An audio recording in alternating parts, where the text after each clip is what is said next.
Youth Congress പ്രതിഷേധത്തിനിടെ മന്ത്രി വീണ ജോർജിന് പരിക്കേറ്റ സംഭവത്തിൽ പ്രതികരിച്ച് KPCC secretary advocate P Mohanraj.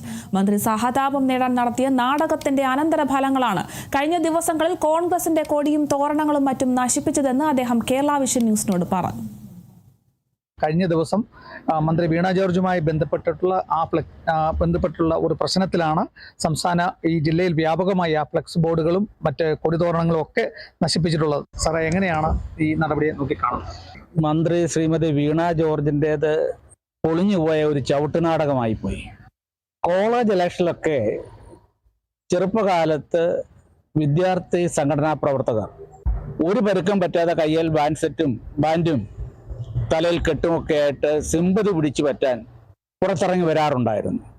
അതേപോലെ തെരഞ്ഞെടുപ്പ് അടുത്ത സമയത്ത് എല്ലാ മാധ്യമങ്ങളും കണ്ടാൽ അറിയാം, KSU പ്രവർത്തകരോ മറ്റാരെങ്കിലുമോ മന്ത്രിയുടെ അടുത്തേക്ക് പോയിട്ടില്ല, മന്ത്രിയുടെ ശരീരത്തിൽ സ്പർശിച്ചിട്ടില്ല.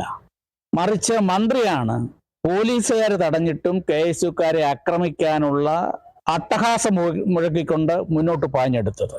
അതിൻ്റെ പേരിൽ പത്തനംതിട്ട ജില്ലയിലെ വിവിധ ഭാഗങ്ങളിൽ അടൂരും തിരുവല്ലയും എല്ലാ സ്ഥലത്തും കോന്നിയിലും എല്ലാമായി റാന്നിയിലുമെല്ലാമായി ബഹുമാനപ്പെട്ട പ്രതിപക്ഷ നേതാവ് ശ്രീ VD സതീശന്റെ പുതുയുഗ യാത്രയെ നാളെ സ്വീകരിക്കാൻ തയ്യാറാക്കിയിരിക്കുന്ന ഫ്ലെക്സ് ബോർഡുകളും കൊടിതോരണങ്ങളും എല്ലാം നശിപ്പിച്ചു.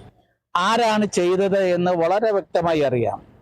എല്ലാ പ്രധാനപ്പെട്ട ജംഗ്ഷനുകളിലും CCTV ക്യാമറകളുണ്ട്. ഇന്ന് മാധ്യമങ്ങളിൽ വന്ന ഫോട്ടോ കണ്ടാൽ തന്നെ അറിയാം ആരൊക്കെയാണ് അത് നശിപ്പിച്ചിട്ടുള്ളത് എന്ന് ഫോട്ടോയിലൂടെ ഐഡന്റിഫൈ ചെയ്യാൻ കഴിയും.